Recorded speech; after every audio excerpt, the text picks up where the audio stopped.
Imagine buying a car today, only to find out a year from now that the company behind it is collapsing, and no one warned you. Not the brand, not the dealership, no one. Sales are drying up, dealerships are shutting down, lineups are shrinking, and owners are left holding vehicles that lose value overnight. Today we're counting down 7 car brands that are dangerously close to collapse. Whether it's from massive scandals, catastrophic leadership decisions, or being completely crushed by the competition. But here's the twist, the number one brand on this list is still selling thousands of cars, even while facing a serious internal crisis. Stay with me until the end, because what you're about to hear is something most dealers will never tell you. Let's begin.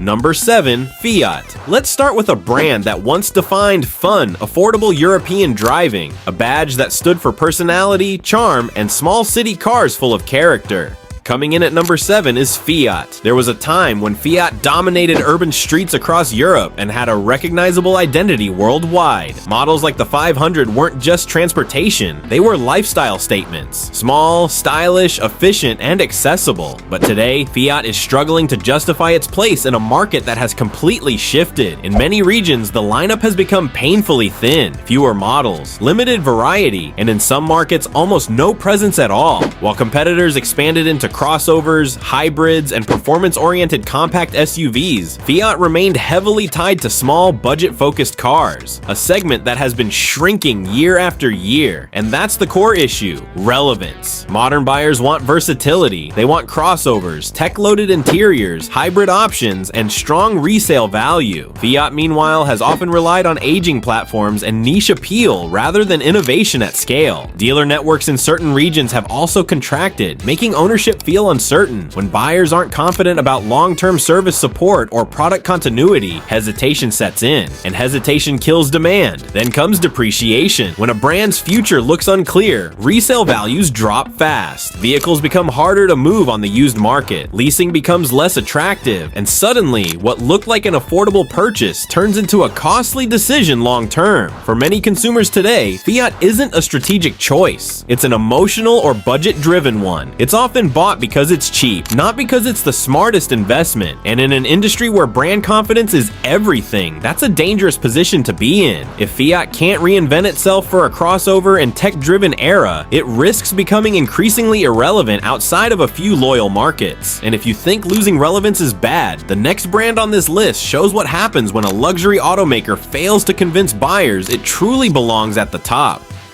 Number 6. Genesis. Let's start with a Korean luxury brand that was once expected to challenge the giants of the industry: BMW, Mercedes-Benz, and Lexus. Coming in at number 6 is Genesis, the luxury division of Hyundai. When Genesis launched as a standalone brand, the strategy looked brilliant. The idea was simple: deliver German-level luxury without the German price tag. Sleek designs, cutting-edge technology, beautifully crafted interiors, and powerful engines, all at a price noticeably lower than its European rivals. On paper, it looked like the perfect formula for success, but luxury car buyers don't always shop the way normal consumers do. They're not just buying features or performance. They're buying status, prestige, and brand heritage, and that's exactly where Genesis has struggled. Despite impressive products, many buyers still see Genesis as a Hyundai wearing a luxury badge. For shoppers spending $60,000 or more on a vehicle, brand perception matters just as much as the car itself. Sales numbers reflect that challenge. While Genesis has grown in recent years, it still trails far behind the established luxury players. BMW, Mercedes-Benz, and Lexus sell hundreds of thousands more vehicles annually, and they have decades of brand prestige behind them. Another issue has been the ownership experience. Luxury buyers expect a seamless, premium environment, and exclusive dealerships, white glove service, and a sense of exclusivity. But in many places, Genesis vehicles were initially sold right alongside Hyundai models, which blurred the luxury image the brand was trying to build. Then came reliability concerns and recalls. Headlines about fuel pump failures, power loss issues, and other problems started appearing. And in the luxury market, market, even a few negative stories can quickly damage customer confidence. That's the challenge Genesis faces today. The cars themselves are impressive, but building a luxury brand takes decades, not just good design and competitive pricing. If Genesis can't fully establish its identity and win the trust of high-end buyers, it risks remaining stuck in a difficult middle ground. Not quite mainstream, but not fully accepted as a true luxury powerhouse either. And if you think Genesis is struggling, the next brand on this list proves how a single disastrous rebrand can destroy decades of prestige almost overnight. Number 5. Jaguar. You guessed it. At number 5, we have Jaguar. There was a time when owning a Jaguar meant far more than simply owning a car. It meant prestige. It meant sophistication. Jaguar was known as the gentleman's badge, a symbol of British luxury, elegant design, and powerful performance. From sleek sedans like the XJ to iconic sports cars like the F-Type, Jaguar once represented style, heritage, and a unique driving experience that stood apart from the German competition. But today, Jaguar is only a shadow of the brand it used to be. Over the past few years, the company has dramatically shrunk its lineup. Several key models have disappeared from showrooms across major markets, leaving dealerships with fewer vehicles to sell and customers with fewer reasons to consider the brand. At the same time, Jaguar made one of the riskiest strategic moves in the industry, committing to a full transition to an all-electric luxury lineup. In theory, this bold shift was meant to reinvent the brand for the future. In reality, it created a major problem. The company began phasing out its existing models long before the new electric vehicles were ready. That decision created a massive product gap, leaving dealers with very little inventory and buyers with almost no new Jaguar options. Sales have fallen sharply, and public confidence in the brand has taken repeated hits. Reliability concerns haven't helped either. Jaguar has long struggled with quality reputation issues, and when buyers are already unsure about a brand's future, reliability worries only make things worse. As a result, resale values for many Jaguar models have been dropping faster than those of competing luxury vehicles, and that's the real danger. When a brand loses both consumer confidence and market presence, it becomes incredibly difficult to recover. Jaguar didn't decline because it lacked history or design talent. It declined because it abandoned the identity that made it special in the first place. Unless its upcoming electric vehicles completely redefine the brand, Jaguar risks fading into irrelevance in the luxury market. And if you think the fall of a British luxury icon is shocking, the next brand on this list was once a Japanese performance legend that dominated the streets in the early 2000s.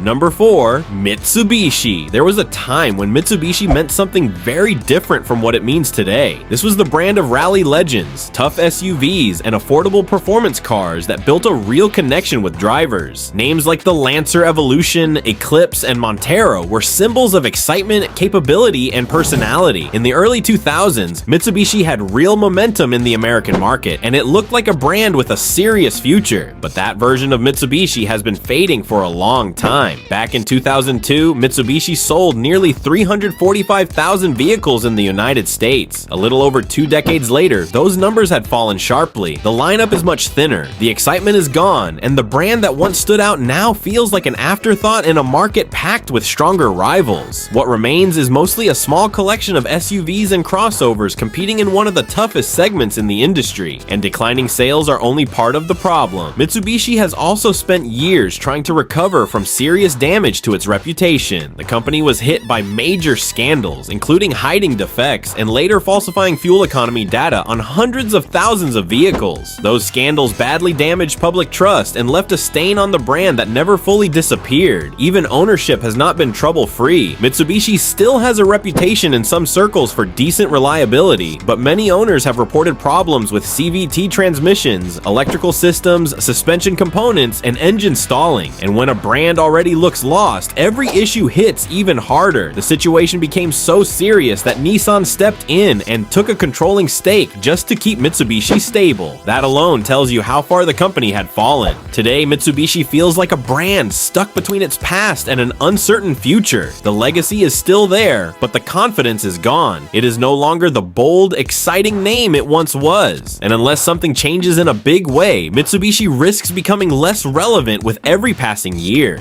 Number 3. Infiniti. There was a stretch where Infiniti looked like it had everything going for it. It was Nissan's answer to Lexus, but with a little more attitude. Cars like the G35, the FX, and the QX80 helped define the brand. Infiniti had performance, style, and something a lot of luxury brands struggle to create: a real personality. It wasn't just the cheaper option, it actually felt distinct. That's what makes the current situation so disappointing. In 2017, Infiniti sold about 153,000 vehicles in the US. By 2024, that number had dropped to around 58,000, and sales were still going the wrong way. As the brand weakened, standalone Infiniti dealerships started disappearing. More and more, the brand got folded back into Nissan stores. That might save money, but it also sends a message. This is not a luxury brand that's expanding, it's one that's retreating. The lineup has also been shrinking. The QX50 and QX55 ended production, and the Q50 sedan is gone too. What's left is a much thinner range, mainly centered around the QX60 and QX80. And that decline didn't happen by accident. Infiniti lost its way when it stopped leaning into what made it appealing. It moved away from the sporty, driver-focused identity that gave it a loyal following and shifted toward generic luxury crossovers that didn't stand out enough in an already crowded segment. Reliability hasn't helped either. While Infiniti has had some durable models, the brand has also dealt with recalls and issues involving CVTs, engine problems, power loss, airbag defects, and brake-related faults. Those kinds of problems wear down buyer confidence, especially when resale value is already slipping. Infiniti keeps talking about a comeback, with future models and EV plans in the pipeline, but for now, it still feels like a brand running on past reputation rather than current momentum. The cars aren't necessarily terrible. That's not really the point. The point is that buying into a shrinking brand with a weaker dealer network and uncertain direction can be a risky move if you plan to keep the vehicle for years. And if you think only foreign brands struggle like this, number 2 proves otherwise.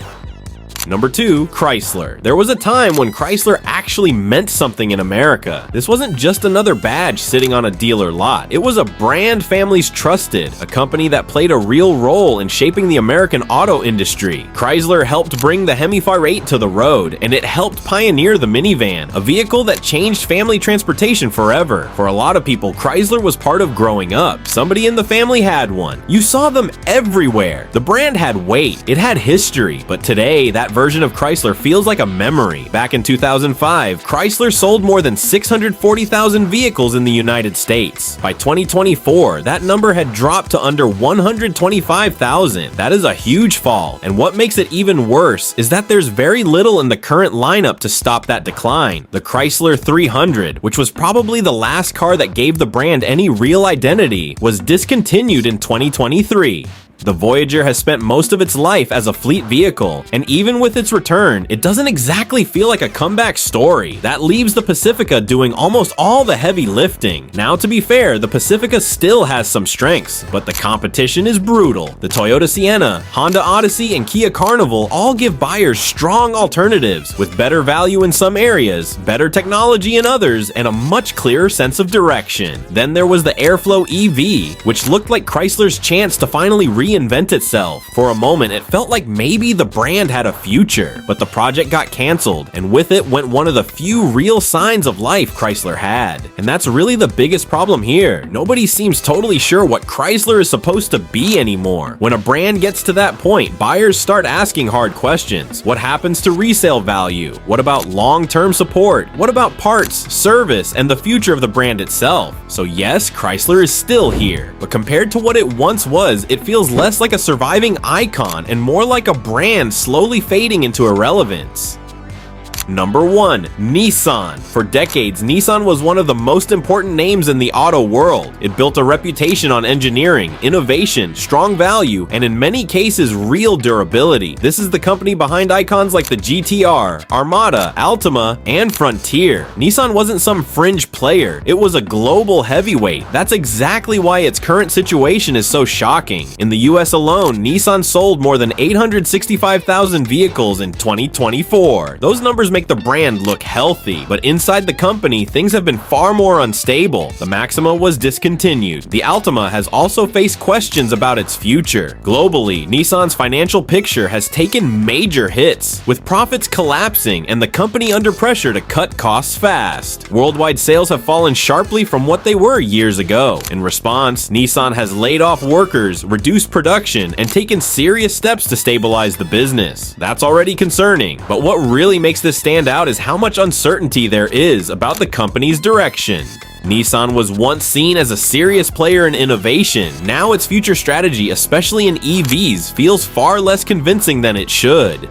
Key projects have been cut or delayed, and the company has looked like it's scrambling for the next move instead of leading with one. And this didn't start yesterday. A lot of the damage traces back to the Carlos Ghosn scandal, which threw the company into chaos and exposed deep internal problems. On top of that, Nissan has also been hit over the years by controversies involving emissions, fuel economy, and quality concerns in different markets. All of that chipped away at the trust the brand had built over decades. There was also intense speculation around possible partnerships and alliances as Nissan searched for stability. That alone tells you how serious the situation became behind the scenes. What makes Nissan number one on this list is not just falling sales, because in some markets it still sells well. It's the contrast between how strong the brand looks from the outside and how much strain seems to exist underneath. That's what makes it dangerous. When a company is under that kind of pressure, owners can end up dealing with the consequences first. Resale value suffers. Confidence drops. Long-term support becomes a bigger question mark. Nissan may absolutely recover. It still has global reach, name recognition, and some valuable models. But compared with the other brands on this list, it may be the most surprising example of a company that still looks stable to the average buyer, while quietly facing major problems behind the curtain. And that's why it takes the top spot.